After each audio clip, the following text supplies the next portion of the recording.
All right. Okay, this is no jokes. This is the three. This is the third time that I'm recording this. Stuck with the bun.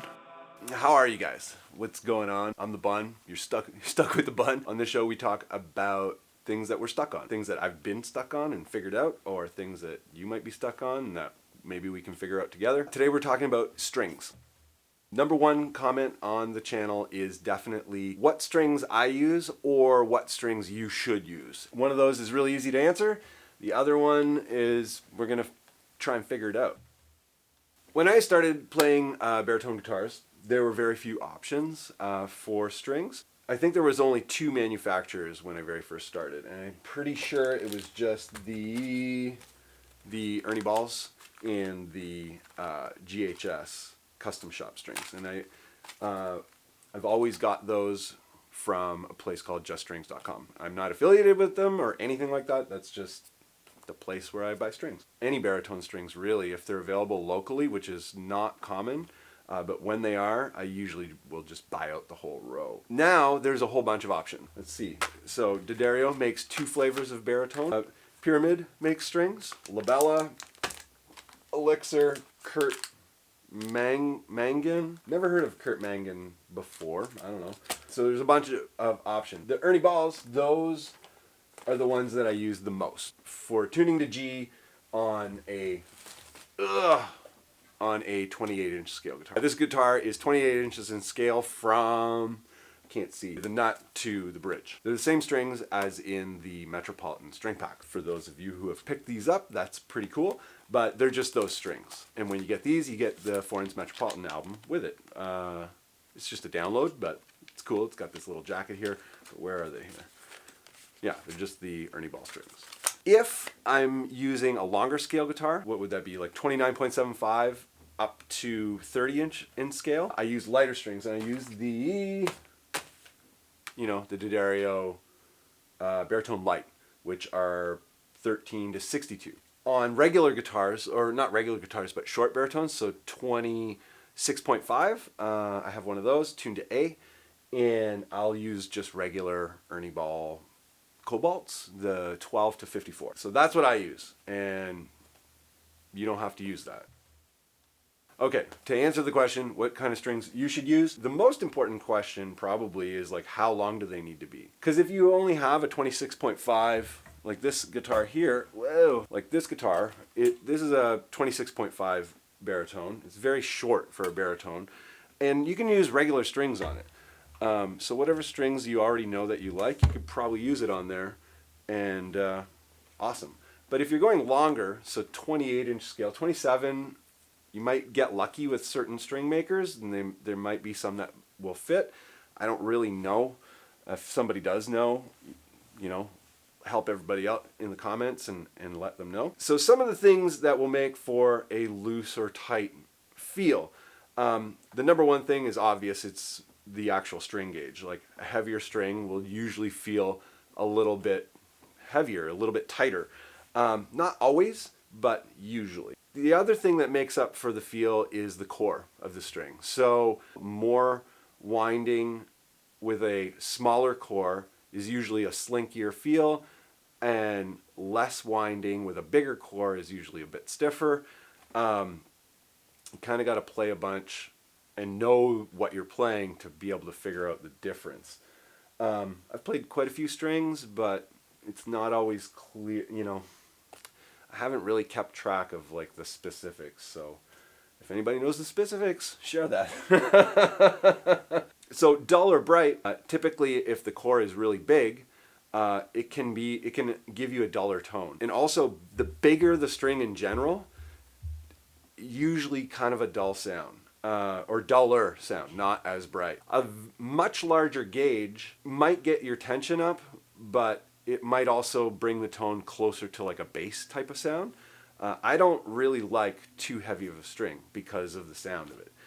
Maybe you like that kind of duller, soggy kind of sound. It also affects sustain. The bigger the string, the less sustain. Seemingly, that's been my experience. Loose or tight, dull or bright. Too big, dull. Too small, loose. try and find that balance. Number one, make sure it fits, make sure it's long enough. Number two, think of the feel you're going for. Number three, think of the tone you're going for. Some other things to think about with strings is picking. If you pick really hard, I pick really hard, and you find the string is detuning too much, or kind of bottoming out, clacking on the fretboard, but you like kind of low action and you like hard picking, I found these Dunlop sharps, and they're very sharp. They have a very narrow point. What's cool about them for solving the problem that I have, because it's so pointy and there's so little of the actual pick that comes into contact, but it's so sharp, it kind of flicks the string, and I can flick the string really hard and get that really hard pick sound, but it doesn't like pull through the string like a Jazz 3. A Jazz 3 is really thick, and it doesn't have a lot of give, and it's a bit more of the pick tends to go through the string, so it pulls the string until you release it. Depends on your picking technique and all that stuff. Maybe I have like terrible picking technique, probably. Thinking about the pick and all that kind of stuff, if you're having a problem with strings and string gauges, maybe think about the pick too, because that might be where your problem is and not even the string. Second is the nut. If the nut is not cut right, or cut too high or cut too low, it can affect string feel. So if the string is too high, if you have really high action, the strings are going to feel really stiff. And if you like a more slinky feel and you like to bend a lot and all that kind of stuff, getting the action lower is definitely going to affect that. And you might not need to change the strings at all, maybe just the string action. After ring, if you find like your strings are really noisy, it might not be the strings. It's probably not the strings. It's probably after ring, which is ring after the nut. Or if you have like a tunematic style bridge where there's like, a bunch of string after the bridge that is free in the air type of thing, it will ring and it will make noise. And I find like with the RGIB, I get quite a bit of after ring after the nut. Forns has a lot of dead stops in it, and if I don't have a mute on the after the nut, I can hear the after ring. And I also find for some of the just general playing, sometimes the after ring gets in the way of just playing. Like, I'm not in a dead stop and I can still hear after ring. It depends, but you probably don't need to change the strings if you have after ring. Just get a mute. There's Jimmy clips, there's whatever. I just made my own. Piece of Velcro from a cord wrap, and I put some weather stripping on the inside, and voila, it's awesome. I have a pal that was just always like, how do you get such a bright sound, all this kind of stuff. The main thing is just new strings. Like, I change my strings probably once a week. I work a bunch of jobs actually, and so I'm not playing like all day every day, but I do play every day, probably from 1 to 3 hours a day. Usually recording and writing music and all that kind of stuff. But the strings get quite a bit of play, and makes them dull, and it affects not only the tone, but it also affects the tuning. As a string gets more used and stretched out and dull, full of finger stuff, and I clean my strings every time I play and all that stuff, but it only helps so much. But it affects the tone, and it also affects the tuning and the intonation.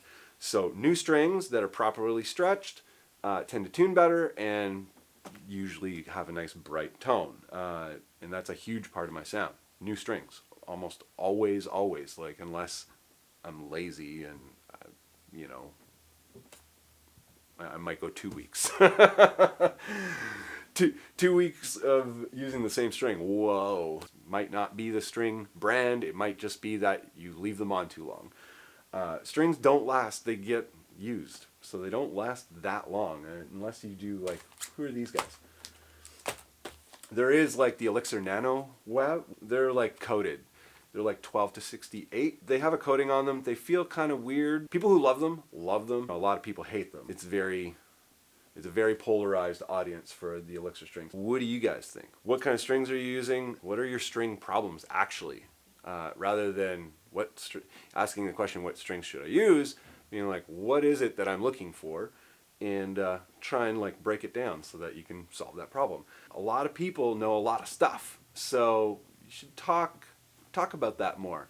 If you see someone in the comments asking a question and you know the answer, like actually know the answer, and you're not just hypothesizing, or if you're trying to help somebody like break it down, you know, share that. That's awesome. It's super sick. Like, that's how, not necessarily YouTube, but like it's been friends and other people sharing what they've come to know or sharing their process of problem solving that has helped me immensely. So get into it. Get into a little conversation about all that kind of stuff. Anyhow, that's it for today. I am the Bun, and if you like this video, you know, hit that like button, and you know, if you're not subscribed, subscribe. That's like pretty cool. We can hang out and talk about baritone guitars. Be awesome. Cheers. And you know,